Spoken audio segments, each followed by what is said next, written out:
بھائی جو جس سے عشق کرتا ہے وہ ہر دم اس کا ذکر کرتا ہے، جو جس سے عشق کرتا ہے وہ ہر دم اس کو یاد رکھتا ہے۔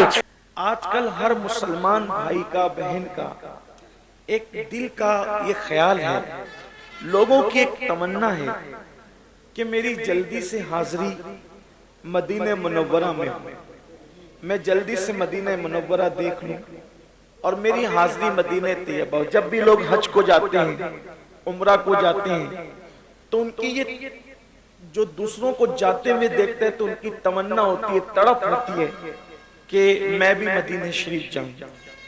اور پھر ایک دل میں لوگوں کے خیال پیدا ہوتا ہے کہ مدینہ شریف وہی لوگ جاتے ہیں جو مالدار لوگ ہیں، جو مالدار ہیں وہی مدینہ شریف جاتے ہیں اور غریب مدینہ شریف نہیں جاتا۔ یہ بات آپ اپنے دماغ سے نکال دیں۔ مدینہ منورہ نہ غریب جاتا ہے نہ امیر جاتا ہے، مدینہ منورہ نہ بادشاہ جاتا ہے نہ ہی رعایا جاتی ہے، مدینہ منورہ صرف وہ جاتا ہے جس کو مدینے کے تاجدار بلا لیا کرتے ہیں، جسے چاہا اپنا بنا لیا، جسے چاہا در پہ بلا لیا۔ یہ بڑے کرم کے ہیں فیصلے، یہ بڑے نصیب کی بات ہے۔ اگر مدینہ منورہ جانے کا آپ کا پلان ہے تو کثرت کے ساتھ اللہ کے رسول صلی اللہ علیہ وآلہ وسلم پر درود پڑھیے اور اس نیت سے پڑھیے کہ اللہ اس کے رسول راضی ہو جائیں۔ اگر بس کرم کی نظر ہوئی تو دو کاموں میں سے ایک کام ہو سکتا ہے، یا تو وہ خود تشریف لے آئیں گے یا پھر وہ آپ کو بلا لیں گے۔ آپ درود پڑھیں کثرت کے ساتھ، لیکن یہ کثرت سے درود بھی پڑھنا ایک اس وقت آپ کو فائدہ پہنچائے گا جب آپ نمازوں کی پابندی کے ساتھ درود شریف پڑھیں گے۔ اگر آپ نماز نہیں پڑھتے اور آپ درود شریف پڑھ رہے ہیں، آپ کو ثواب تو ملے گا لیکن درود کی مکمل برکتیں آپ کو نصیب نہیں ہوگی۔ کسی بھی عمل کی برکت بغیر نماز کے آپ کو مکمل طور پر کبھی نصیب نہیں ہو سکتی۔ اس سلسلے میں ایک بات عرض کرتا ہوں اور بات مکمل کرتا ہوں۔ درود شریف وہ عمل ہے کہ اگر مچھلی پڑتی ہے تو اللہ مچھلی پر آگ کو حرام کر دیتا ہے۔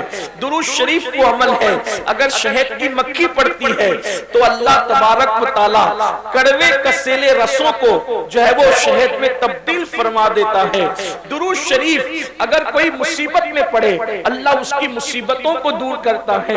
درود شریف اگر کوئی خوشیوں میں پڑے اللہ خوشیوں میں اضافہ فرماتا ہے۔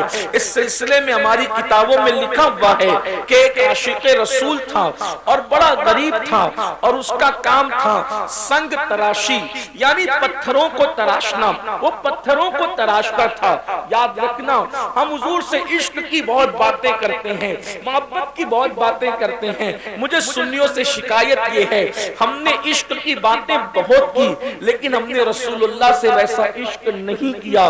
جیسی ہم نے باتیں کی، جیسے نعرے لگائے، ویسے ہم نے حضور سے عشق نہیں کیا، حضور سے ویسی محبت نہیں کی۔ میرے بھائی جو جس سے عشق کرتا ہے وہ ہر دم اس کا ذکر کرتا ہے، جو جس سے عشق کرتا ہے وہ ہر دم اس کو یاد رکھتا ہے، جو جس سے عشق کرتا ہے وہ اس پر مر مٹنے کا جذبہ رکھتا ہے۔ ارے نادان کبھی پتنگوں سے ہی سیکھ لیا ہوتا۔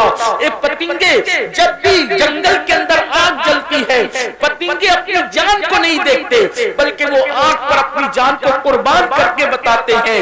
عشق ایسا ہے جو بچنا نہیں بلکہ جلنا چاہتا ہے، جو جینا نہیں بلکہ مرنا چاہتا ہے۔ اللہ اکبر ہمارا حال یہ ہے ہم ہیروز کی تصویریں اپنے موبائل کے اسکرین پر بھی رکھیں، ہم گانوں کی ٹون اپنی رنگ ٹون پر لگا کر بھی رکھیں، ہم کپڑے چلنا پھرنا بولنا اسٹائل پوری زندگی کا سارا لائف اسٹائل جو ہے وہ ہیرو کے کرکٹر کے انداز میں کریں اور دعویٰ کریں عشق مصطفیٰ کا، دعویٰ کریں محبت رسول کا۔ نہیں نہیں، یاد رکھنا اگر آپ عاشق بن جائیں گے عاشق تو اللہ اکبر بہت سے ایسے عالم ہوں گے جن کو عشق نصیب نہیں ہے ان سے بھی آپ آگے بڑھ جائیں گے۔